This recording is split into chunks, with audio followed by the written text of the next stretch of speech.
Energy Transition episode number 74. Big oil becomes big wind as global boiling sets in. Who created this title? Was David? It must be me. Yeah, I'm an amateur poet. That almost rhymes. That's good. So let's go to the first block. Is related to big oil becoming big wind. David published this article last week, I suppose, David. Yes. Yes. And let me start with the first point, please. Do we know which oil companies, majors, are betting heavily in wind energy? And at the same time, are they replacing traditional contractors, builders? Who wanted to start? Well, I'll start. Yeah, I mean, I think that it's obvious that investing in offshore wind in particular is becoming a focal point for BP for sure. BP has now purchased major, even operating interests in an offshore wind farm off the coast, the northeastern coast of the United States, in partnership with Equinor, the Norwegian big oil company.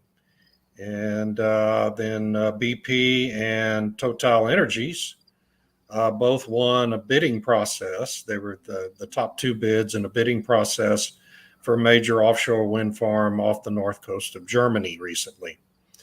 And so those three companies, Total Energies being the French major, are heavily investing in these offshore wind projects now. BP has been investing in wind projects for many years. So has Shell, although Shell seems to be at least in the process of perhaps de-emphasizing some of that now as 2023 goes along. And yeah, I mean, I think they are beginning to crowd out. Certainly, they beat several traditional big wind producers in the German bidding process. The U.S. process was different, but the German process was a competitive bidding process. And the CEO of one of the big traditional wind companies complained to the German government, slammed the German government for engaging in an actual competitive bidding process for that offshore wind farm instead of just having companies compete for the government subsidies instead, which of course is the traditional wind developers model, right? It's the business model now in the Western world. If you don't have the big subsidies, you can't do wind farms. And now you have these big oil companies with the competitive advantage of having, very profitable traditional oil and gas businesses to borrow from, coming in and gaining an increasingly dominant position in the space. It's a really interesting phenomenon here. And the formal builders, constructors, are they being replaced by oil companies? I don't know that. Okay, I don't know that yet. I don't think anyone does, but certainly there's increased competition in the space, and I think it's going to be really interesting to see how the advocates, the protest groups, respond to this, who have spent decades opposing anything big oil does. How are you going to respond now that they're becoming big wind? Yeah. That's a good point. I was thinking about, I was looking at what their announcement said, and they didn't mention anything about who's going to be building the wind turbines, right? So are they going to subcontract out to these companies that lost the bidding? I don't know, because do they have the capacity to actually build windmills?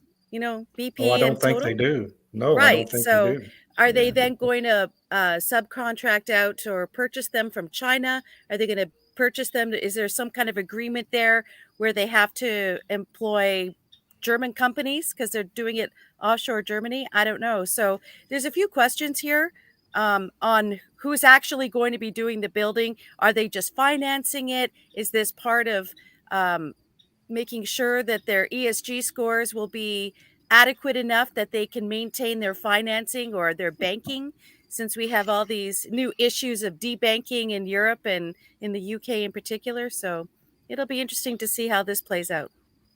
And Irina, maybe smell of subsidies? Well, of course, if there's a business opportunity that involves subsidies, why not have a piece of it? It's the same as what's happening in the United States with carbon capture, because the IRA has funds allocated for carbon capture technology development. And of course, big oil is all in on it. It's good for their business because they're reducing their emissions. And as Tammy mentioned, they're improving their ESG scores or whatever. And they are getting a piece of the subsidy pie. Same with big oil in Europe and offshore wind energy. They've been saying for years, actually, that offshore wind is a very good fit for big oil because they have the expertise of offshore building. Yeah.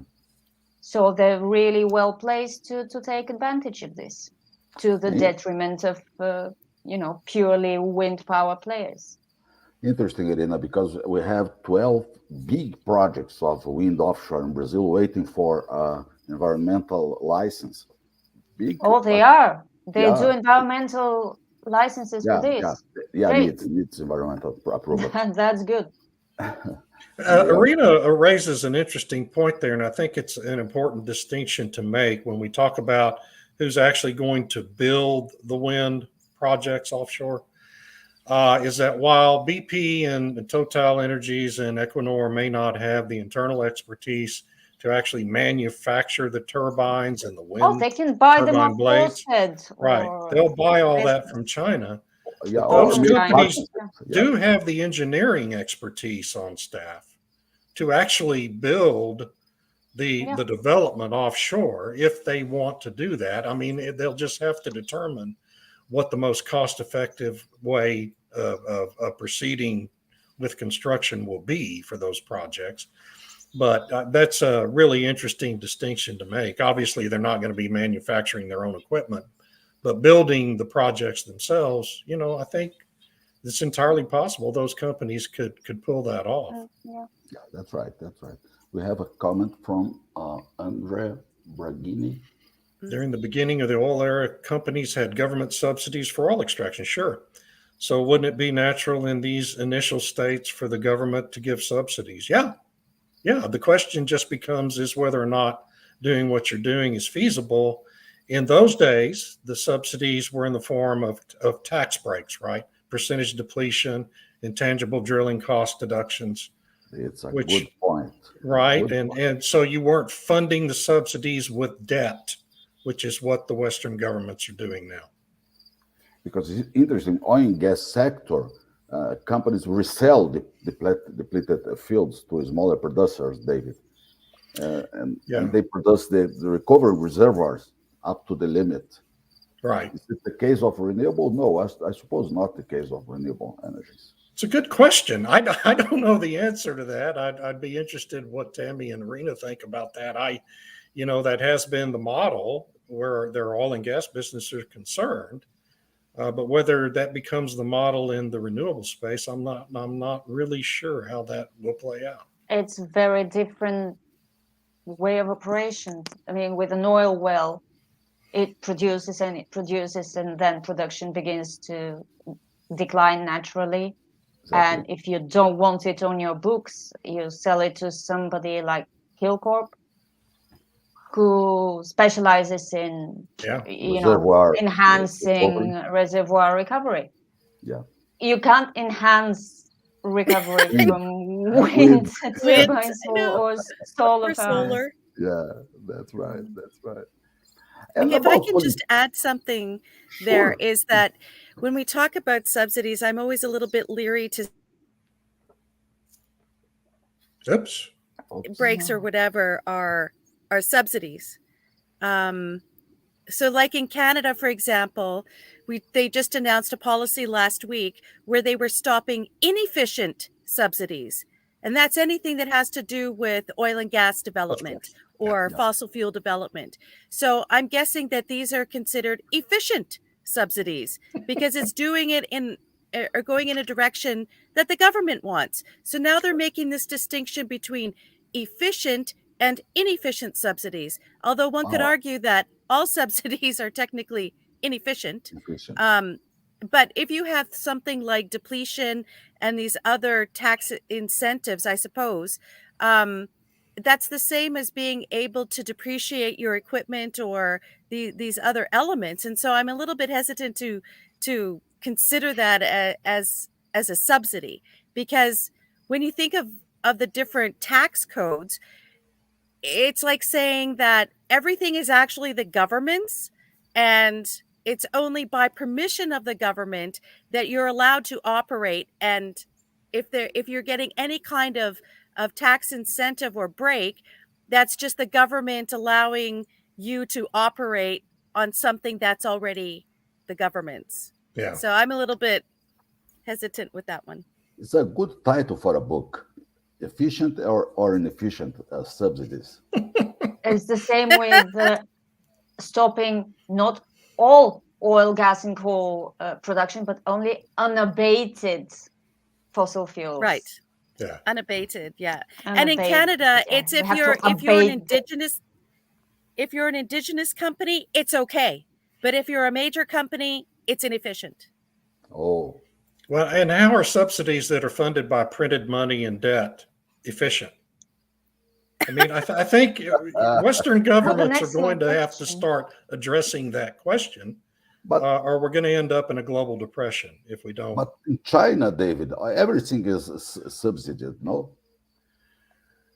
Well, they're phasing these out too because they owe too much money to the Right. solar and wind developers. Yeah, Yeah. that's right. yeah. Luca is here today. He's working at that time. Hi, Inefficient. Luca. Luca with yet another incisive commentary. I totally agree with that. Yeah. Yeah, Feelings and And emotion. political correctness. Right, and political correctness. yeah, that's another comment here from Ferdinand. Also have a question, may not be relevant to the current discussion. The question may be addressed to Arena. Arena, here you go. I believe Wow. peak supply may arrive before peak oil demand. Could that be realistic? Oh, it's like the nature-nurture debate in psychology. I don't know. I'm not an oil industry insider. I haven't worked in the industry. I've read all sorts of opinions. I think, David, you'll be better placed to speak on this. But when it comes to supply, as far as I know, it's about technically recoverable reserves. And technically recoverable reserves depend on production costs and on price of oil on the international market. So it could happen.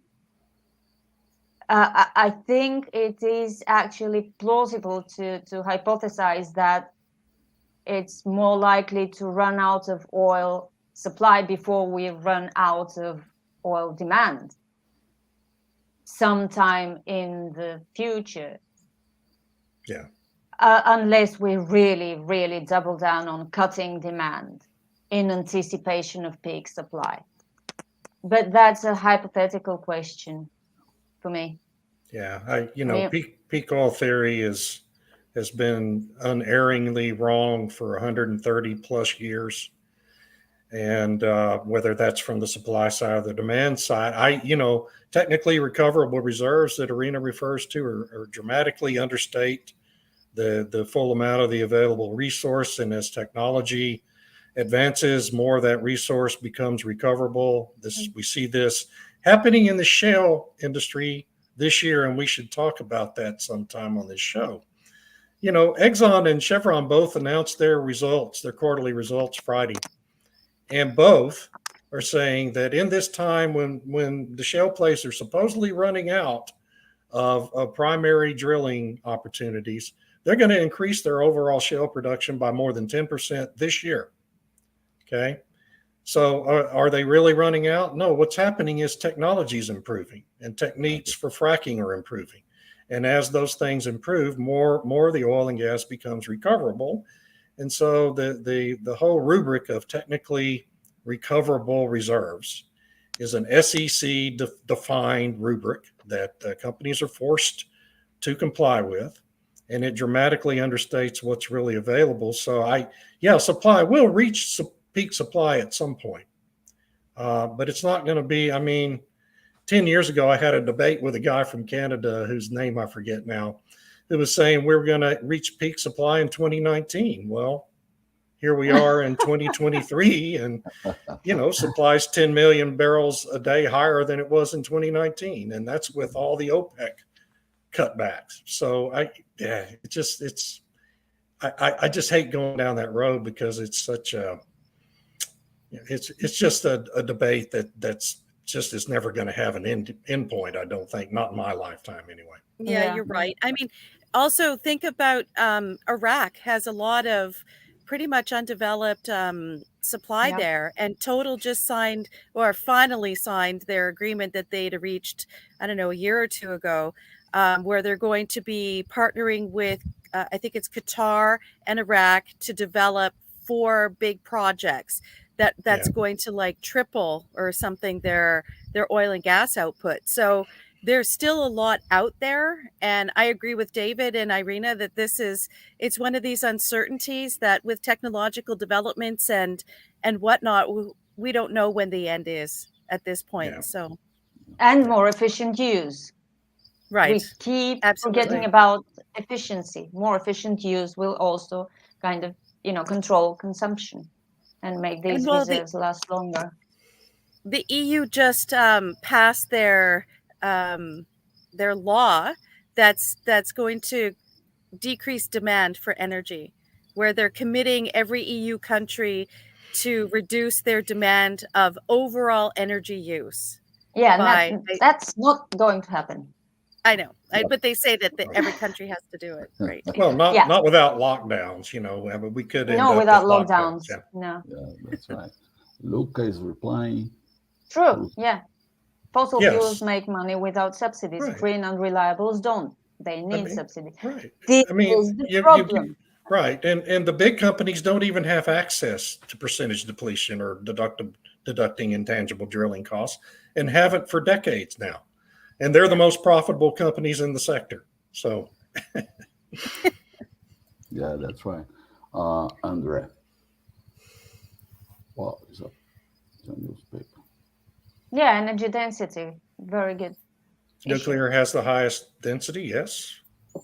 Right, yeah. I mean, nuclear is the obvious answer. If you want zero emissions energy, you and have to focus on electrification. Nuclear. Yeah, these investments in wind and solar are throwing trillions of dollars after non-feasible energy sources. I mean, non-scalable anyway. I mean, they have a role to play. And it's good that we're getting more of them, and it's good that we're having all this technological innovation, but we should be focusing on nuclear. Yeah, we have a contribution about recovery of oil supplies. Also depend on technology. Yeah, what David said. Yeah. Right. Yeah. Exxon's going to double recoverable within the next 5 years. I wrote a piece about that a few months ago, and they'll do it. Okay. When Exxon says stuff like that, it's because they know they can do it. Exxon doesn't go out and say they're going to do a bunch of stuff that they're not going to do, or they're not capable of doing. Or that they're hoping and wishing they could do it, right? Right. Yeah. Yeah. They're different than some of these other companies that their whole business plan depends so much on PR. ExxonMobil's business plan depends on engineering expertise. Okay. So when they say they're going to do that, that means they're going to do it, and they'll probably exceed that goal. That's the reality of Exxon. And Exxon also bought Denbury, which was very interesting because Denbury had developed this way for the CO2 capture and transmission that they claimed they could actually be negative emissions. So it's very fascinating that Exxon bought that. Right. Exxon's low carbon business is going to be one of its most profitable business units within the next 5 years. Trust me on that. Yeah, absolutely. Yeah, that's what they're planning. Right. Very good technology. Yes, technology is a game changer. Yes. Yeah. Luca. This is great. Today marks the day of commercial operations for Unit 3 at Plant Vogel. I don't know how that's pronounced, in Georgia. 1,250 megawatts of clean electricity finally online. What did it take? 25 years, probably. That's got to change. at least 25 years. Yeah. And politicians and regulators, are they reacting well to the presence of big oil and renewables? Well, they can't stop them.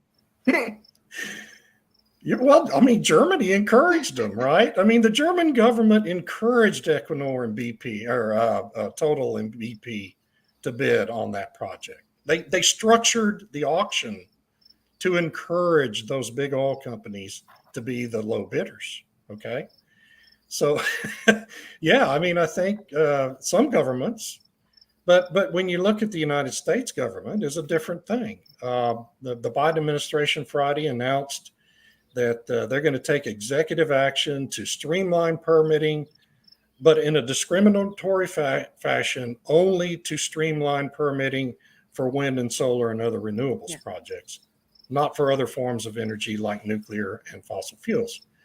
So, no, the Biden administration is obviously not reacting well to it.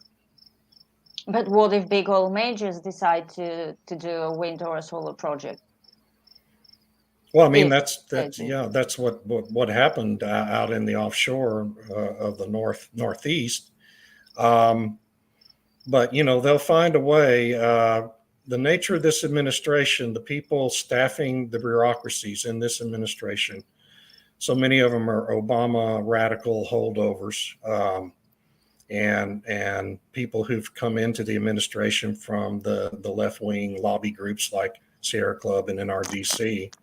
And they're going to do anything they can to disadvantage any project that a big oil company is involved in. And so I don't expect good reactions here in the U.S., but in Europe, I think it seems to be shaping up differently. I'm not sure about politicians and regulators, but for sure, environmental activists will love see big oil in renewable. Yeah. And it's mining too. It's not just fossil fuels. On that point, I would urge everyone to read the story I wrote at Forbes about the Tanbreeze mine in Greenland, southern Greenland, which is the largest known deposit of rare earth elements on the face of the earth. Would satisfy U.S. energy security, strategic, and geopolitical needs where rare earths are concerned for half a century. And we can't get the U.S. government to invest a dime in it. So think about that. Andre has a comment here. European countries are migrating to renewable energies due to depletion of their oil reservoirs. Oh, yes. North Sea. No, not really. They've always depended on other countries because they don't have enough oil. Right. In Europe as a whole. And many of the countries don't want to exploit what they have. And it's true that one big motivator for the so-called transition is to have locally produced energy. But the equipment that powers this locally produced energy, again, comes from other countries. There is very little equipment production in the European Union because it will be expensive. So it's a no-win game for the European Union. Unless we go back to, wood. Wood's well, that's happening too. That's a topic for another show. That's happening too. Yeah. Right. But I mean, Europe does have a lot of coal. They could develop their coal, but of course now they've said we don't like coal except when we need it. And their reservoirs offshore, I mean, there's still a lot of natural gas in the North Sea off the coast of Holland, but they chose to stop developing it because of earthquakes or whatever. And the North Sea still has a fair amount. And if you use technological improvements, you could continue to utilize the North Sea oil and gas deposits, but they're choosing not to do it. And they sent Greta over to the UK to stop the development or to encourage the stopping of development of further North Sea exploration and development. So on the one hand, it's not that they don't have it, it's that they're choosing not to develop it or enhance it. Yeah. Temi, you that has a very nice background today probably could answer this question first. ESG has a strong agenda in big oil, but will be the same intense in renewables, you believe? That's a really good question. I don't know. And what concerns me is that there's a lot of problems with wind and its effect on the environment. And I'm concerned that big oil's jumping into this at a time when um, the there's increasing criticism of these wind farms and what they do to the environment, to the whales, for example, to sea life. And if you start investing in all of these offshore projects, they could have extremely long-term effects on the biodiversity of the oceans and seas. And then who's going to be held responsible? Well, big oil is a convenient villain. So now it will no longer Yeah. be Orsted or Siemens or something. It'll be, oh no, Exxon's killing the whales. Well, we really need to get rid of Exxon now. So I don't know. They're jumping into this because I think they have to, with respect especially to the new EU ESG rules, where companies will have to provide a certain percentage of investment in renewables in order to maintain their banking. So what that what that means for the future of the big oil companies, I think is problematic and uncertain. And Luca is replying to your speech. Yeah, he did. Ooh, okay. Wow. Well, Greta will be chaining Well, herself there, and Extinction Rebellion will be doing their thing. Holy, So 100 licenses. Wow. Did you notice that Extinction Rebellion sort of melted into the background while Just Stop Oil came to the foreground? Yeah. Is well, it the they're an same people offshoot. with a different They're not. name? It's the I same don't know. people. Probably, yeah. probably. It was so Yes. basically what Extinction Rebellion does is they have different offshoots. So they had the people who were dumping milk everywhere. I forget what they were called, but they were an offshoot of Extinction Rebellion. Yeah. They have the agriculture people. They've got the Just Stop Oil people, and it's a way to they keep creating new ones to help deflect criticism. Because then who are you challenging, right? So, but there's a new group Pretty in the clever. UK called Just Stop Pissing everyone Bugging off. Just stop oil. Yeah. Just stop oil is what it's called, right? Yeah. That's But a good what's one. interesting is there's an election next year in the UK. The way the polls are going, people are really mad about net zero and about the energy transition. But the only alternative is the Labour Party, who will It's double not down an even harder, alternative. Yeah. than the Conservatives. And people are like, well, who do we vote for?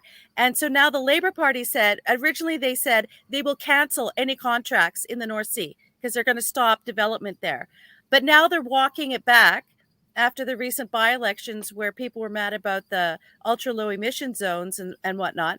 But I wouldn't trust what they have to say because chances are they would still cancel whatever permits are given. Yeah. Once you get them into office, they're going to act on their worst impulses. Right. And they'll encourage court cases, right, to slow things down. Good. Let's go to the block number 2, global boiling. The UN chief says Earth in the era of global boiling. Please let me share a video, very short one, please. Global warming has ended, the era of global boiling has arrived. The era of global warming has ended, the era of global boiling has arrived. Oh, Cue good. apocalyptic music. Yes. So the UN. Oh my God! I don't know which question we can go. Global boiling at sea level, water boils at 100 centigrades in 2012 Fahrenheit. Right. David, help us, please. Well, he had to find something to top the highway to hell speech that he made in March or February. Wow. This little guy, he every time he makes a speech, he feels like he has to ramp up the rhetoric a little further. Irina wrote a fabulous story on that aspect of what he does that I'll let her talk about. But he's just, it's all designed to continue hyping, panic and fear over climate change because the guys like him and the people at the WEF and in the EU and Biden administration feel like they have to keep the public sufficiently alarmed and confused about all this in order to be able to keep pushing their agenda, which is every solution is a socialist solution, as we all know. And so, he's just one of the leading advocates of all that, and he just gets sillier and sillier as time goes. I can't wait to see what he rolls out at COP28, and it's going to be fabulous. But Irina, is a political trend view because the interests are unclear for me. What are the hidden ideas? Honestly, I think that some people, such as Antonio Guterres, should just talk. He's talking about radical action. What radical action do you mean? Shall we just stop producing oil and gas right now, this minute? How are you going to fly your plane to COP20, whatever? How is Bill Gates going to fly his plane? How is John Kerry going to fly his plane? How are you going to produce all the materials necessary for all these solar panels and wind turbines you want to put up, to stop global warming? Global boiling. They don't think. They just, run their mouths at both ends without any thought process being involved. These are just talking points. As David said, they want to keep people alarmed and scared and panicking. And some are flipping, mentally. There was I keep referring to this example because it was really amazing. There was some woman on Twitter who said that 32 degrees Celsius is deadly for humans. Oh my God. That's 90 degrees Fahrenheit. Yeah. And she said it in all seriousness. Perhaps she believes it. And there are other people who believe all this land surface temperature measuring that gave us all these red maps in Europe. But now there's a cold front coming into Europe. This is hilarious. They're going to blame it on climate change. And this is abnormal weather for early August in Europe, by all means. But it's going to get colder. Gonna have snow. There will be snow in some parts of Europe, in mountain parts of Europe, and it's very unfortunate. This is happening just several days after the global boiling. It's clearly not global, this boiling. And I also haven't heard anything. Thank goodness for that. About floods in Pakistan. Remember the floods last year and the heat wave in Southern Asia last year? We're hearing nothing about this year. Yeah, there are wildfires in Greece, and it's actually good which were caused by arson. The media are admitting, even The Guardian admitted it, that a lot of these fires are being started by people. It's good that I think social media have a lot to do with this, because people are talking and people are telling everyone that it's not climate change, it's just stupid people starting fires. So it's quite unfortunate, but they will probably try to keep it going. So now it will be a big freeze, and I'd really love to see Guterres saying that we're freezing. Just days after he said we're boiling. Yeah.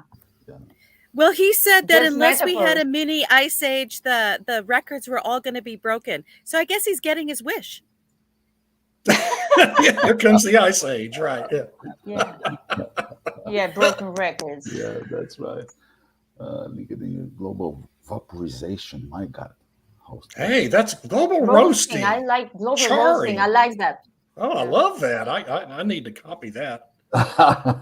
Using the next article. Yeah, that's awesome. Very good.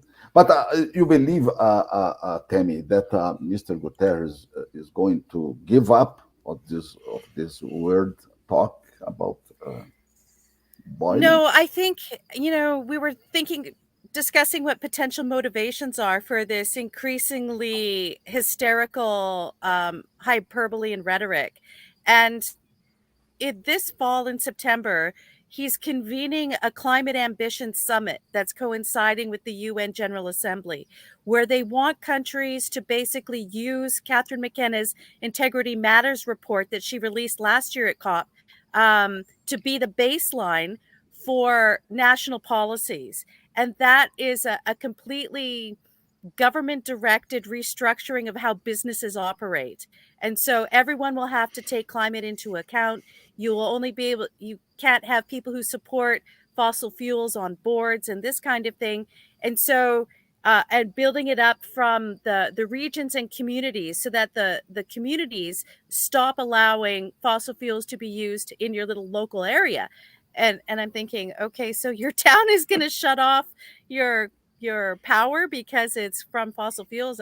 I don't know, but he's trying to push this ambition to create this panic so that policymakers see all this news going around about global boiling and all this kind of thing, and it was amplified everywhere. I mean, everyone was carrying that story, and that policymakers don't always listen to the people who say, well, what a load of garbage that is.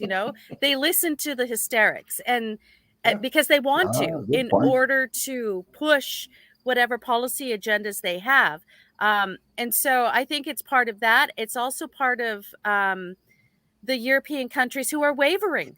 So you have the UK is wavering. The Dutch government fell around some of these policy choices.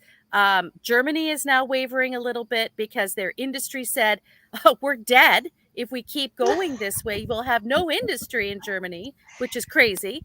And so he has to ratchet it up because these people are losing faith. So they scaring of, the down under hell sort of thing in order to push these people who are wavering in the faith in climate change. David, your friend Olgor, Yes, Al Gore produced a mansion doc. on the Yeah, he beach. could be 2006, 2010. He bought a mansion on the beach. The Obamas bought a mansion on the beach. The Bidens own a mansion on the beach. Bill Gates owns a mansion on the West Coast. I think the Biden's mansion is 3 feet above sea level. So, You, David, is still living in Texas. Yeah, I'm here in You have Texas, only man. Galveston. Galveston is near. Well, we were just in Galveston last week, and you know what? The sea level at Galveston is exactly where it was 123 years ago when the big hurricane hit and killed 8,000 Big people. hurricane. Right. 123 years ago, still the biggest hurricane that ever hit the United States coast. Luca is commenting here. Another green unreliable news. Sweden rejects Stora Middelgrund 864 megawatts offshore wind farm.